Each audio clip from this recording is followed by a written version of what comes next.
sent in earlier. I'm going to just read the question and try not to give a long answer. As you may be aware, the streetcar is seeing a large increase in ridership as people shift from commuting to wanting to explore their communities. This is also driven by a large increase in a density along Benning and Bladensburg. DDOT already finalized designs for such an extension. Can you support extending the line to Benning Road Metro? This would increase utility by connecting the streetcar to the metro system. And I've been asked this question over the years. I support extending the streetcar along Benning Road across the river. I think it makes more sense, knowing the geometry of the roads there, for it to terminate at the Minnesota Avenue Metro Station. I know that there are folks who really feel strongly that Benning Road, which I recall is 2 or 3 lanes wide, between Minnesota and East Capitol, that they want to see that extension. But I have not been actively involved. That is, I'm sort of looking to where the ANC is. And also what our budget will allow. I suspect that the budget this year will not allow for an extension this year or the next couple of years. And so I think it's still an open question what the final design will be. But I do support it going across the river. Next question. We see daily protests on the streets of DC and neighbors across the city calling for a permanent ceasefire. Do you support passing a sense of the council resolution publicly calling for an end to the violence in Gaza and urging for the U.S. government to demand and facilitate an immediate and permanent ceasefire? My position has been consistent since November that the council should be staying out of this foreign policy conundrum. There are a lot of folks who would like to see us get involved in it, and they like to, and I don't see that the council, which we are struggling with enough issues vis-a-vis Congress and the federal government, to be adding foreign policy to our plate.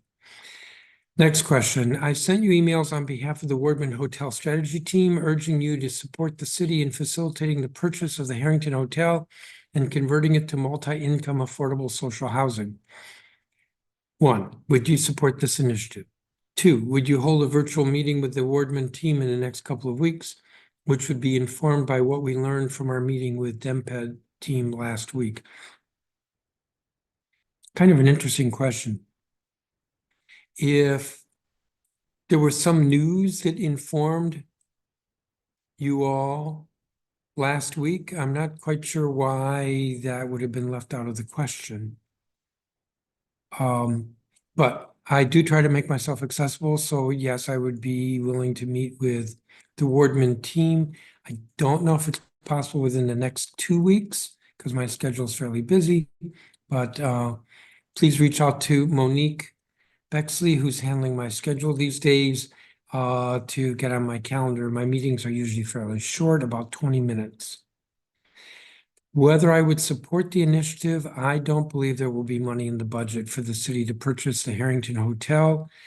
And besides, really the only affordable housing that the city owns would be that through the housing authority. Next question. And if there is a follow-up question, put it in the chat. The Coalition on Long-Term Care is asking the council and mayor to support a waiver that would allow DC employers to hire out-of-district certified aides. I think that what that means is certified aides who have not been certified in DC, but outside of DC. Even this is not likely to fill the need, but it will help. We also must pass the Direct Care Worker Amendment Act and ensure that it is implemented quickly. As chair of the council, how will you respond to this crisis? What do you see as your role to help call attention to these critical issues and help marshal a proper and effective response? As the chairman of the council, I generally rely on the committee chairs. The committees which have the expertise in these different matters.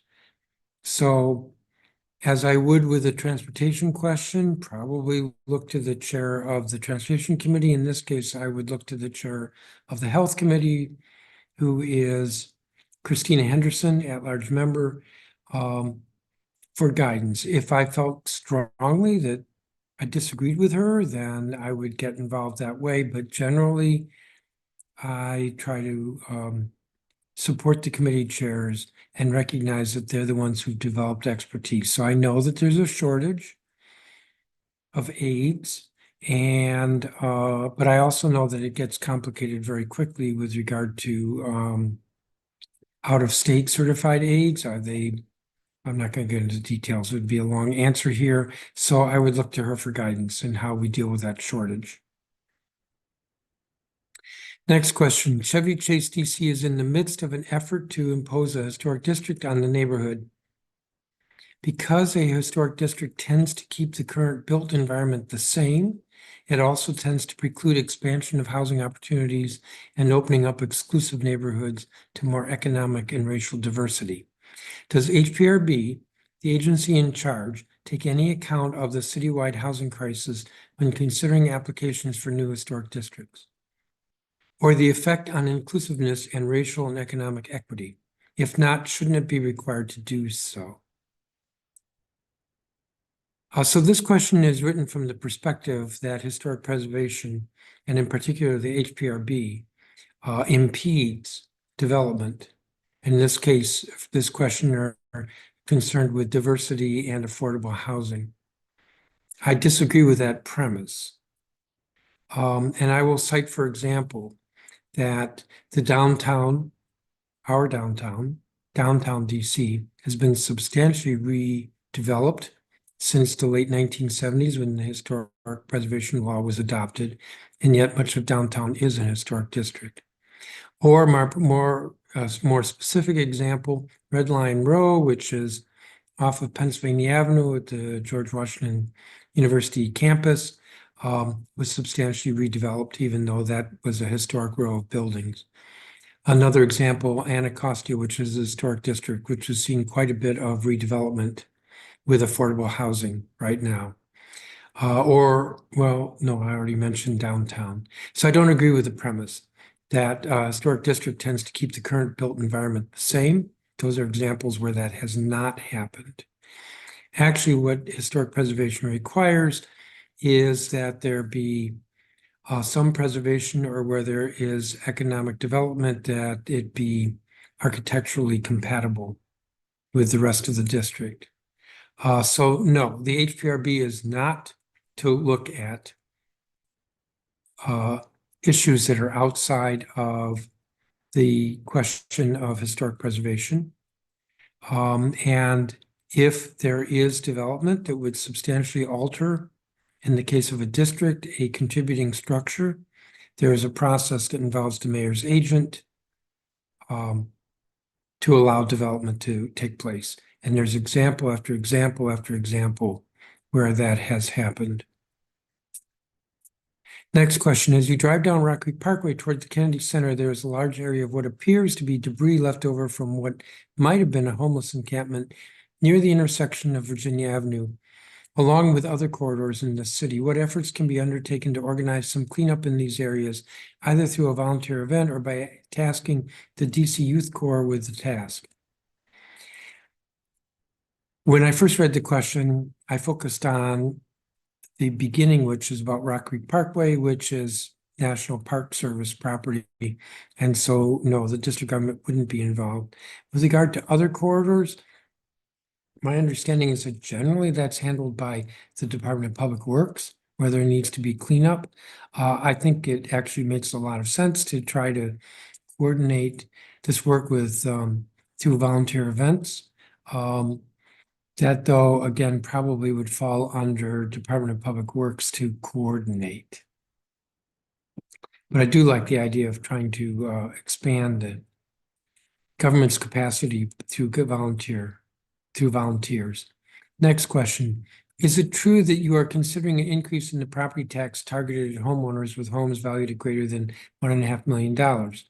If so, please explain how retired homeowners would pay for this tax based on equity in their homes without borrowing a home equity line of credit or selling a piece of their home. You know, the property tax is one of the most challenging taxes we have because it is based in a very, very, very old taxing structure, which is that we tax wealth, and that is reflected primarily through real property, the ownership of real property. Ownership of real property does reflect wealth, but it doesn't reflect the ability to pay, and that's why it's always so challenging. No, it's not true that I'm considering an increase in the property tax at this moment. And I say it that way because I do expect that when the mayor submits her budget, there probably will be a tax increase proposal because the mayor and I have committed to $200 million increase in subsidy for WMATA so that it doesn't have to cut service or handicap itself in the near future by taking all of the capital money and repurposing it for operating expenses so that it can't maintain maintenance, state of good repair for the system. That was a long way of saying, yes, I expect there will be a tax increase. I don't know what that tax increase will be. I do know that there's been talk about a tax increase for residential properties valued at, no, let me restate, that there's been talk about a residential property tax increase for higher valued properties. Valued at greater than 1.5 million, greater than 2 million. There's not a specific proposal, there's just been talk. It's something the Tax Revision Commission has looked at. The way the Tax Revision Commission has looked at it, as I understand it, is that there would be some progressive element to that. What do I mean by that? That lower income folks would get some relief. So for instance, there could be, instead of a across the board increase in the residential property tax rate, it would be for higher valued properties. It could also be that there would be an increase in the homestead deduction, which is for residential owner occupied residential properties. Right now that homestead is somewhere around $75,000 taken off the value of the property, which results in about $500, $600 in tax relief. Those numbers are approximate. That could be increased substantially. That would favor lower income folks. I recognize that these days, row houses and Shaw and Bloomingdale could be assessed at greater than $1.5 million. So that would affect a lot of people at that threshold. I will say this because I did got the calculator out and did a little bit of a calculation. If you took a $2 million property and increased the tax rate by 1 cent, it would increase the annual tax by $250. That would be the annual increase, or 125 per half year bill. Now, I'm not saying that's great, but it does suggest that the tax increase would not be huge. I already mentioned the homestead deduction as a way of providing some relief. Schedule H could be increased. That's on the income tax. Or this, and we have a senior citizen property tax credit, which takes 50% off the tax bill. That was a long answer. There is not a tax proposal pending right now. There has been talk about different tax increases. I didn't mention some of the others, whether it be income tax or sales tax. And that the if the increase was on $2 million or higher, it would, at 1 cent, it would be about a $250 increase in the actual tax per year. Next question. I'm curious to hear Chairman Mendelson's views on the ways that our council members engage with residents. Cities all over the world are designing and implementing citizens' assemblies to reach a more marginalized number of residents through sortition and democratic lottery. These cities are addressing public problems as far-ranging as homelessness, public safety, and climate change in these forums. What are his thoughts, meaning my thoughts, about this, and whether DC is interested in doing something like this? I am not aware of another major city in the United States that has been trying strategies such as sortition or democratic lottery. I will say that the way the question is phrased, it's about process. Not that that's a bad thing, but when we're talking about issues such as homelessness or public safety or climate change, what I'm interested in are solutions. And I don't have a sense that the district is behind the times with regard to dealing with homelessness, public safety, or climate change. Now, I don't mean by that we've done a great job solving homelessness, but I don't believe there's another city in the United States that spends as much per capita on affordable housing, including homeless services for the homeless population, or other aspects of affordable housing, that's spending more per capita than we are. Put that differently, I believe we're spending more per capita than any other city. When you're talking about public safety, I agree that public safety is a real and serious problem confronting us, but I'm not aware that there are strategies that are not known. I have talked a lot about how we need to give much more attention, that the mayor needs to give much more attention to increasing the case closure rate and working with the U.S. Attorney to increase the prosecution rate. Just to give you a sense, I believe that about 1/3 of felony crimes are solved with an arrest. That means roughly 2/3 never end up having an arrest. That right there, for starters, if you don't arrest, then you're not dealing with crime. And then of the arrests, I believe last year, I think about 55% of cases were actually prosecuted by the U.S. Attorney. 55%, meaning 45% of the arrests, which is about 1/3 of the crimes, are actually prosecuted. So in my view, the number one and number two strategies for reducing crime and violent crime is increasing the case closure rate by the police and the prosecution rate by the U.S. Attorney. Climate change, which was also part of the question, I don't think any city or state is doing as much as the district is with regard to climate change. Maybe when I say state, California has done a little bit more. But when you compare us to cities like San Francisco, we hold our own, if not do better. And that's not to say we've solved the problem. No, we have not solved the problem. But I'm interested in solutions to these problems.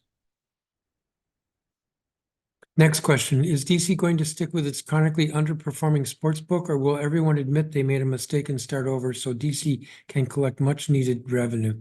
I love the attitude in some of these questions. So we are where we are with sports betting because the then chief financial officer came to the council with a proposal, and I had a lot of respect for Jeff DeWitt, and we adopted his proposal. I can't say it's performed well, so I won't argue on that point. But I would rather look to our chief financial officer, who is responsible for the lottery, including sports betting. And I'd rather look to him than to look to the lobbyists with regard to what we should do to improve sports betting. I think something is going to end up happening this summer, and I hope the council will look to share my view and look to the chief financial officer for guidance.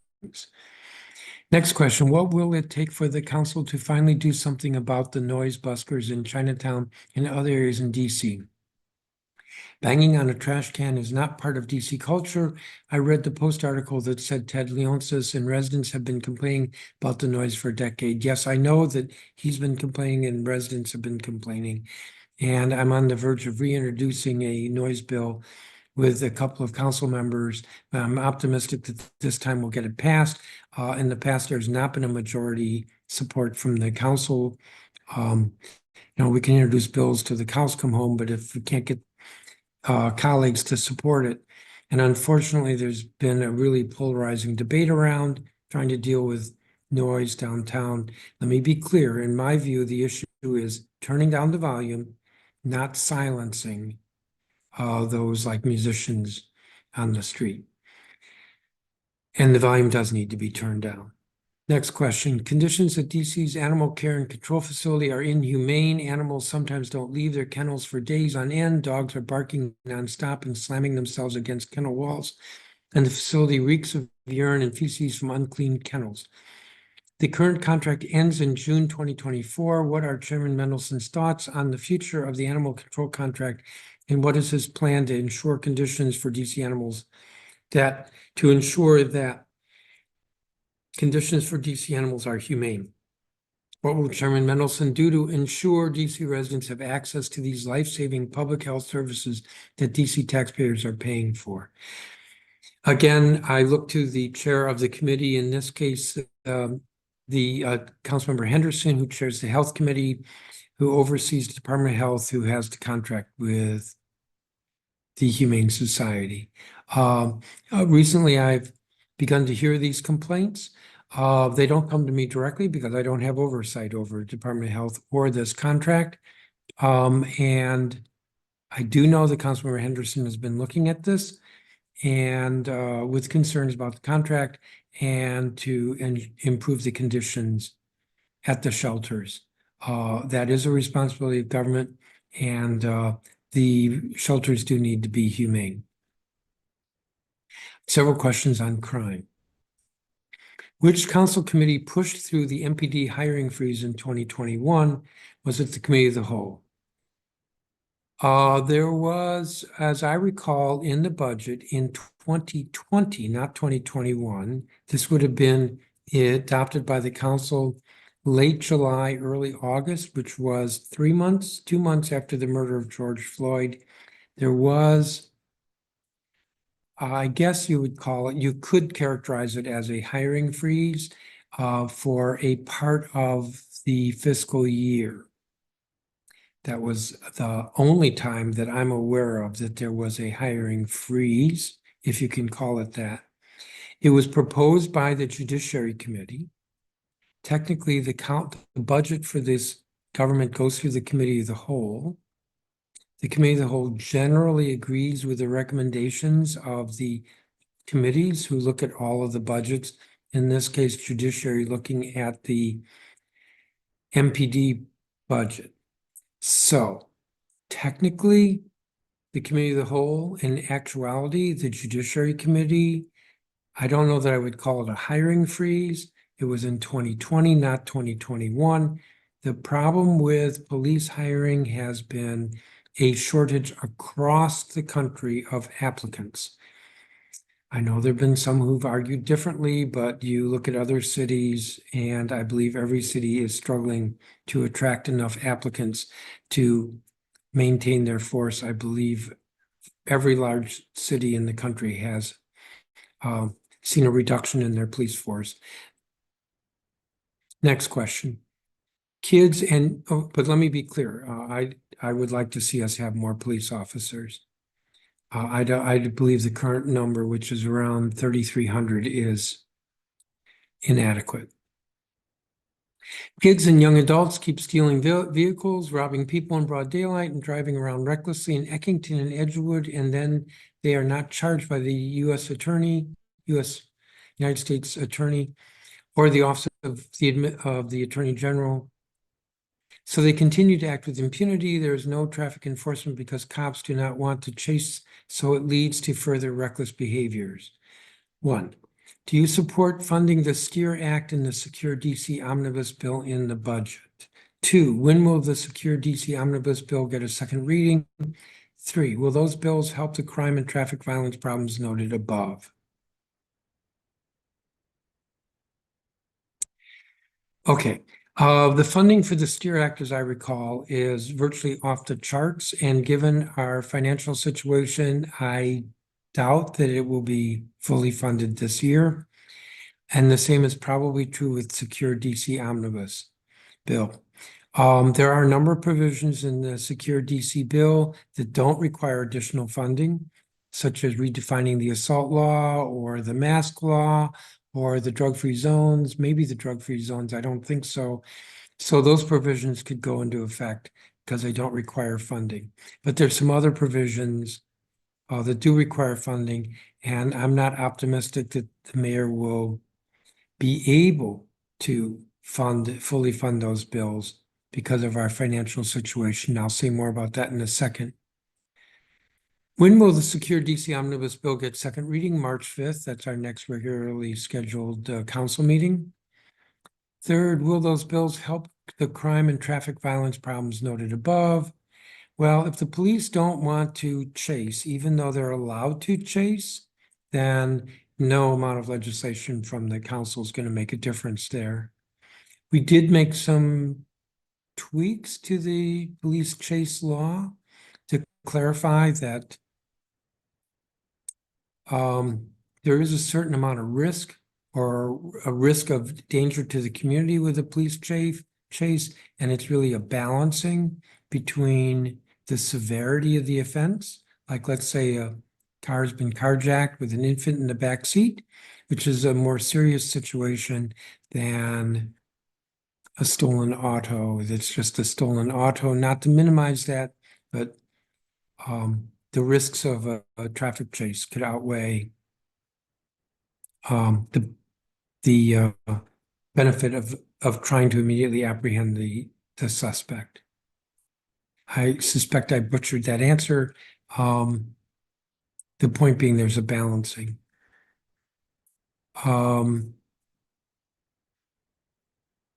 As I said before, the problem with these robberies is that the closure rate for the rest of robberies is somewhere around 27%.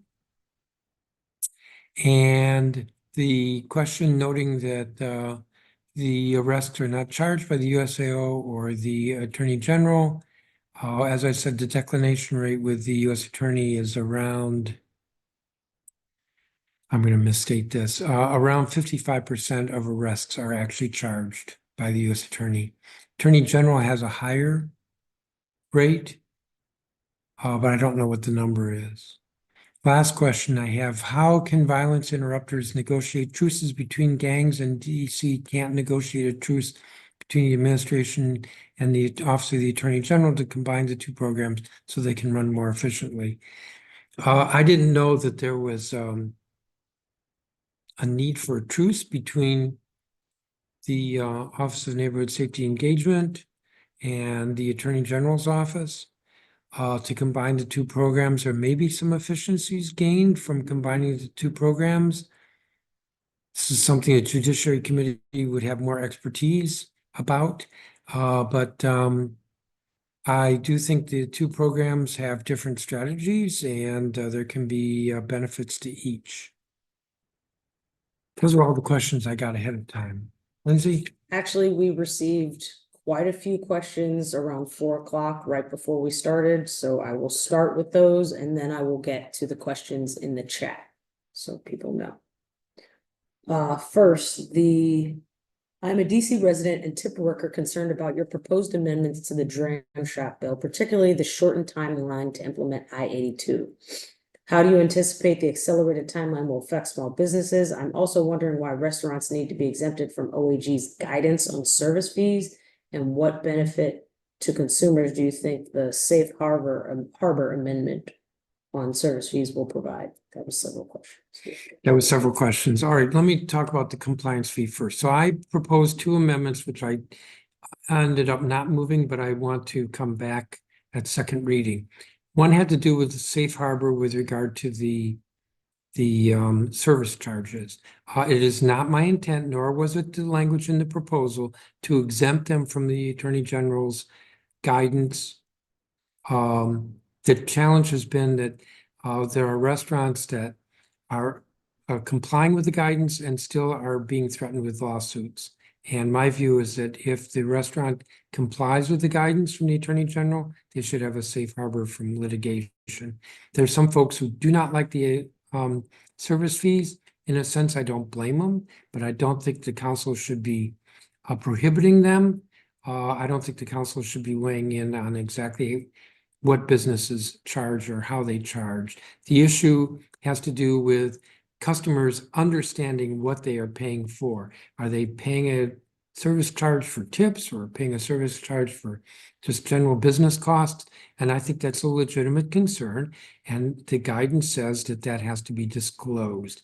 And if it's disclosed, then the restaurant should not be sued for violating the Consumer Protection Act.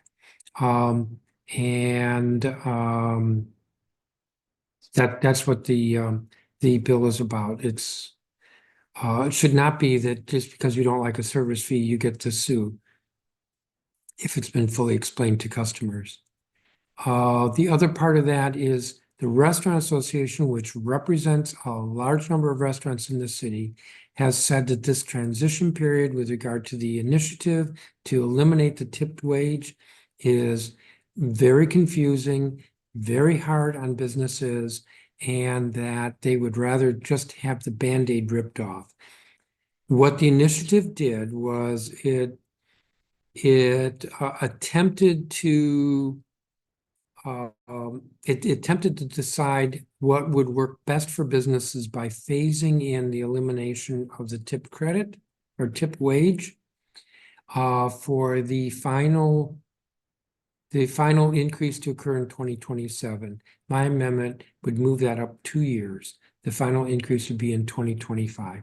Basically, ripping the Band-Aid off earlier, all restaurants would have to comply. That's part of the problem as well, is that restaurants don't want to be, many restaurants don't want to be one-off. I'll increase all of it now while the next guy doesn't.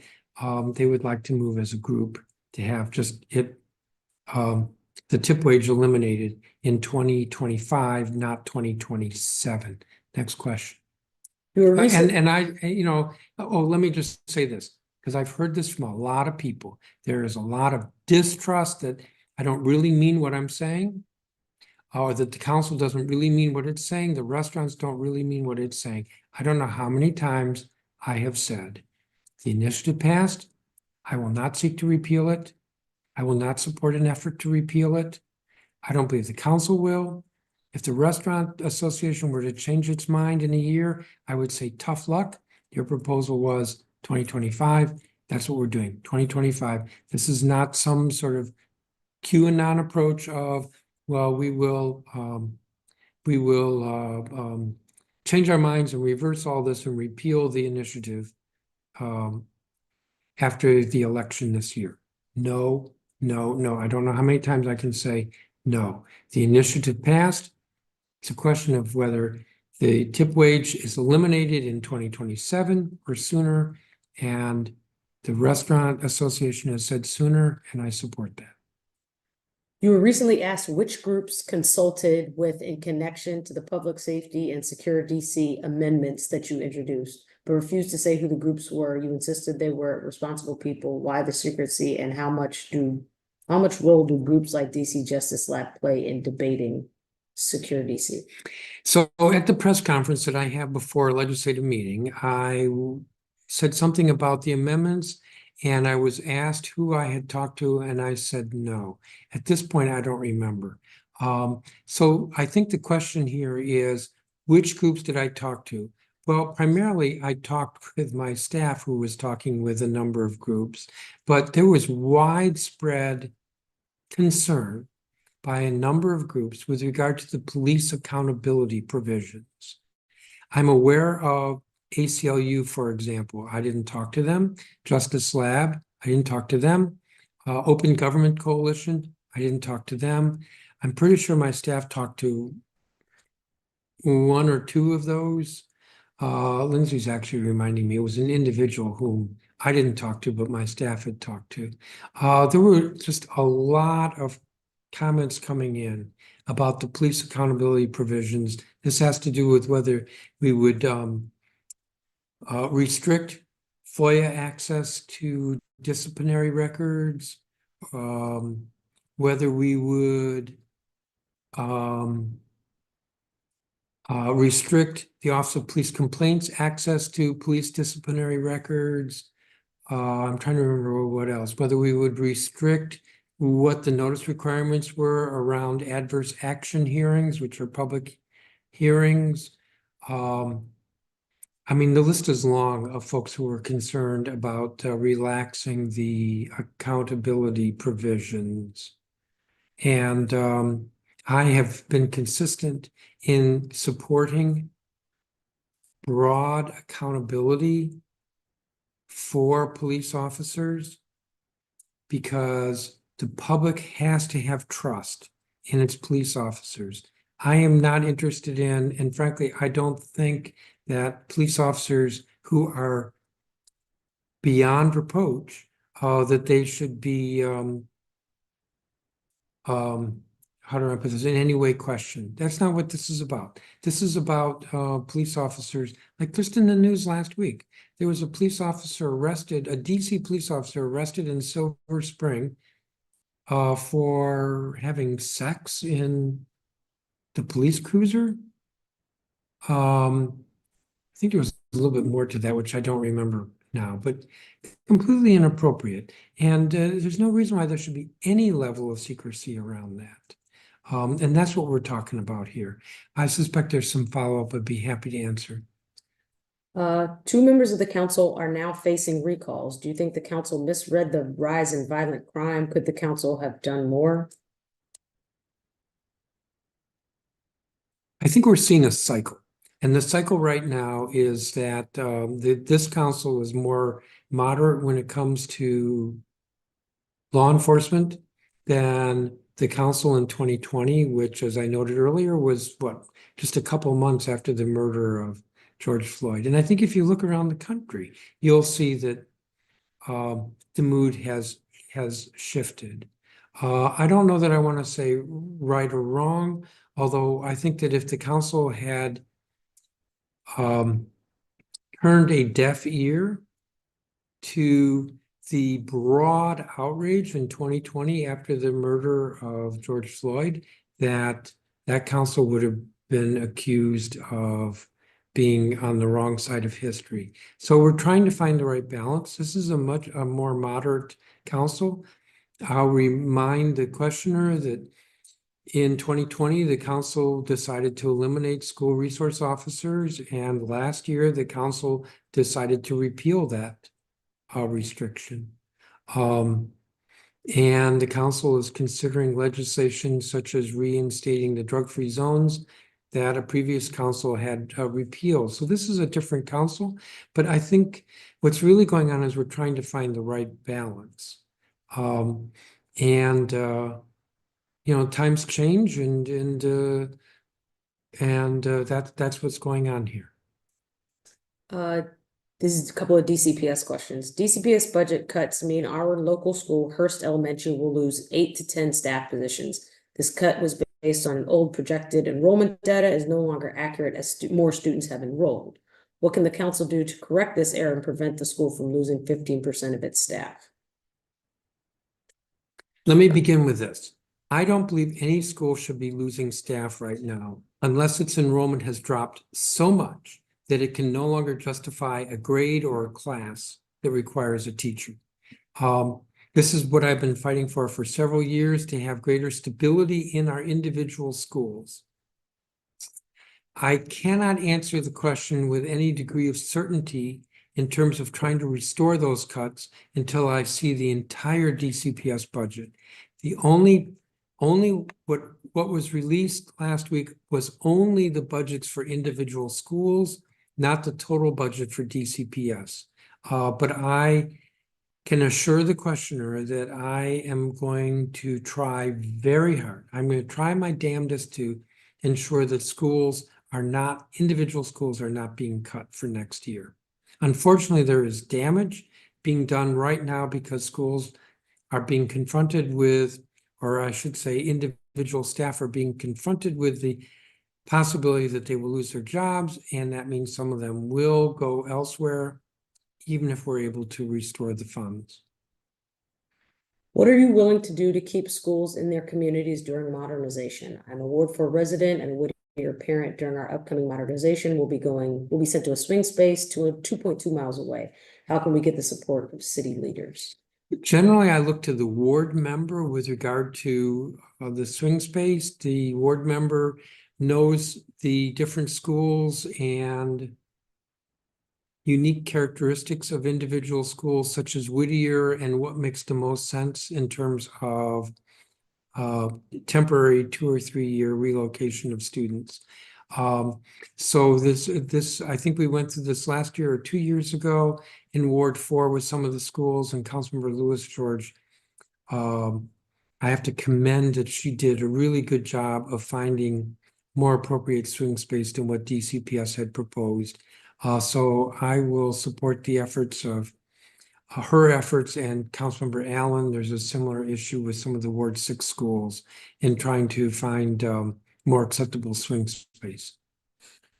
Okay, a Washington Post article revealed that you and the mayor unsuccessfully operated in silos regarding Capital One Arena was a major reason we lost 2 sports teams. Do you take any responsibility for this? Relatedly, if the council and mayor can come up with hundreds of millions for a sports arena, why are we shortchanging students, families, and teachers at the DCPS?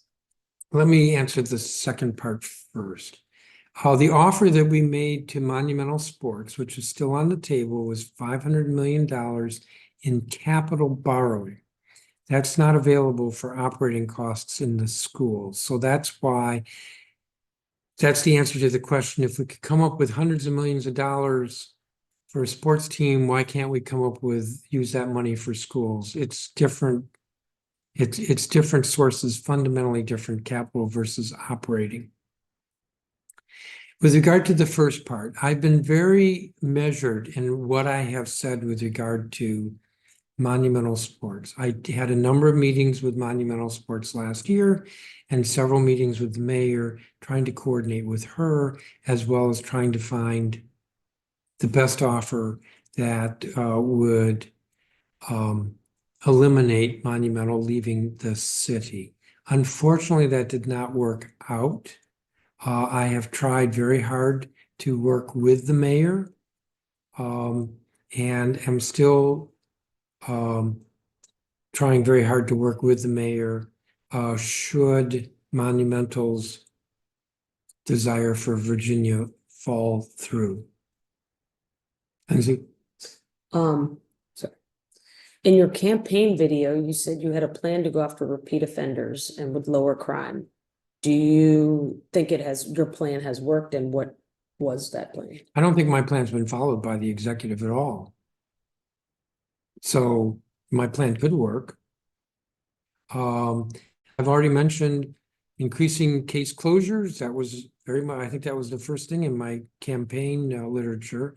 Increasing prosecutions, very critical. Another strategy is to build community trust, which is partly why I've been so emphasizing police accountability.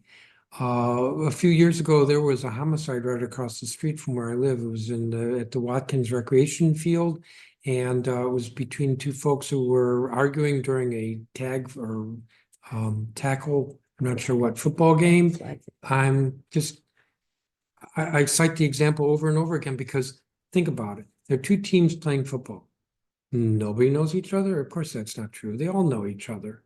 They're playing the whole game together, and they probably played other games together, and certainly they know who else is on their team. But, after this shooting, I think the victim was shot 11 times.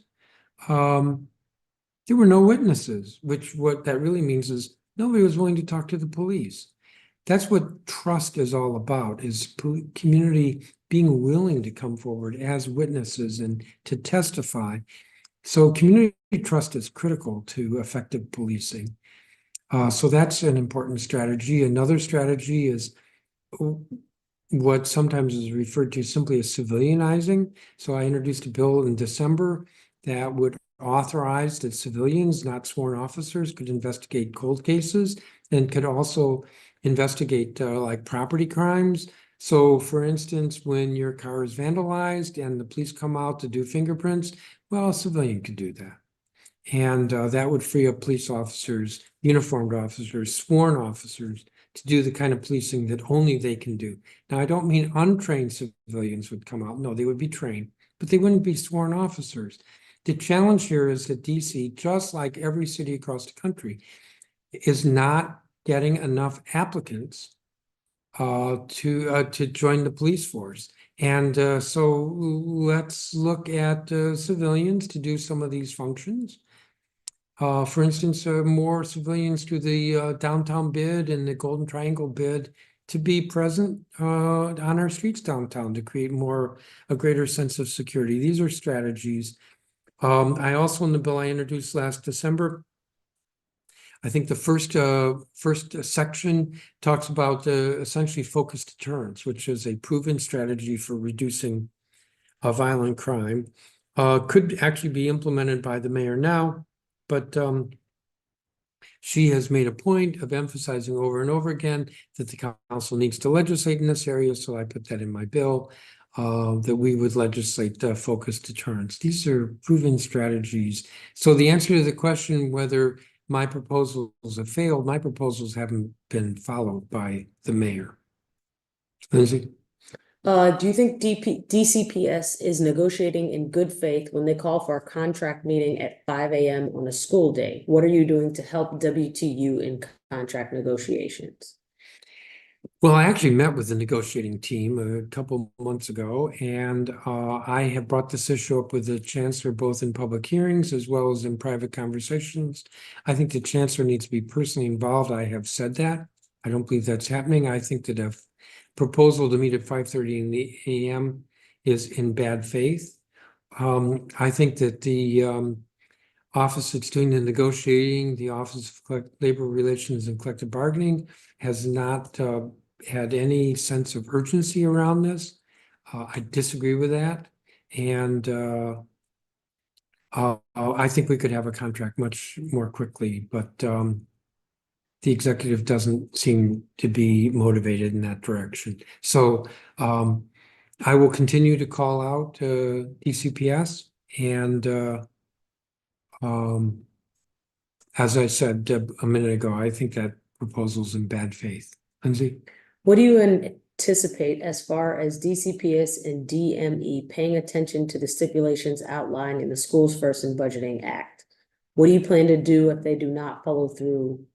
I sort of answered that question already. I have to see the total budget, but it's my intent to try to get the funding restored to the individual schools. And no, I think it's outrageous that the superintendent said last year, don't implement schools first this year, don't follow schools first this year. We'll do it next year. Well, here we are next year, and it's like, well, don't do it this year, do it next year. Lindsay?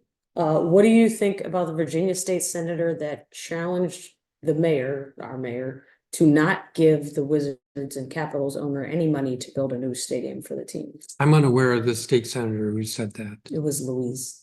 Said that we should not give any money? Said the mayor and the council should not give, and Virginia should also not give them any money. And my view is that our offer should stay on the table. And I think it's up to Virginia what they do. Of course, I would like Monumental to stay in the district. I recently released an analysis done by our budget director that shows that the deal or offer in Virginia is favorable to Monumental. Nothing wrong with that. Huge risk to the state. And that's up to the state. If they want to commit roughly $5 billion, not 2 billion, but 5 billion, and have all the risk of cost overruns, which, as I believe 100% of the stadiums built in the last few years, and an understatement of what the maintenance costs will be, and an overstatement of hotel revenue, and what was the one I learned today? Oh yeah, that the ticket revenue is based on, among other things, the Wizards winning the playoffs. That was what got the senator going. And the hotel revenue is estimated at $418 a night for 991 rooms with a 75% occupancy. We don't even do that well in the district. Next question. The House bill introduced on DC election reform would require photo ID, establish vote counting procedures, and ban non-citizens from voting. What are you doing to stop this kind of interference from them? I brought somebody on staff who's working full-time with regard to congressional relations, and we are in the process of letting offices know on Capitol Hill that we do not support this. It's not needed in the district. I mean, it's anti-home rule, but it's also, in my view, anti-democracy, and it's unnecessary. And it's once again an example of, in this case, conservative Republicans trying to use the district as an example for the kind of stolen election rhetoric that I find reprehensible. Sorry, what is your response to the police union saying the council and its legislation is making it harder for police to be hired and for them to do their jobs? The police shortage in the district is shared by other cities across the country which do not have our police legislation. Many of those cities are not as good about police accountability as we are. So I'm a little hard pressed to know why our legislation, which doesn't exist in other cities, is a reason why we have the same police shortage that other cities have. In other words, I think that cause effect argument is specious. I do think that the FOP's constant harping on how awful it is to work in the district is a negative influence on people wanting to come to the district.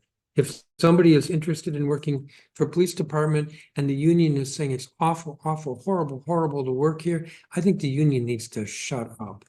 In addition, I would note that the real beef is that we changed the law a couple of years ago to say they no longer could bargain their discipline. And there's much more I could say about it than we have time for here. But why the police union wants to defend rapists and robbers and car thieves, because that's what they're doing. They will arbitrate and win decisions to protect a rapist, a police officer who was arrested for driving drunk with a half-naked college student in this car next to him, who the next day accused him of sexual assault. But they defended that individual. Or there was a police officer who was arrested, and I think he pled guilty. I might have it confused with the burglary. Pled guilty to car theft. But the police union defended him. Not car theft in the district, by the way. But there also was a police officer who was arrested for burglary, I think in Maryland, and maybe convicted as well. And the union defended him. No, we should not have the union defending these people, and we should not have the union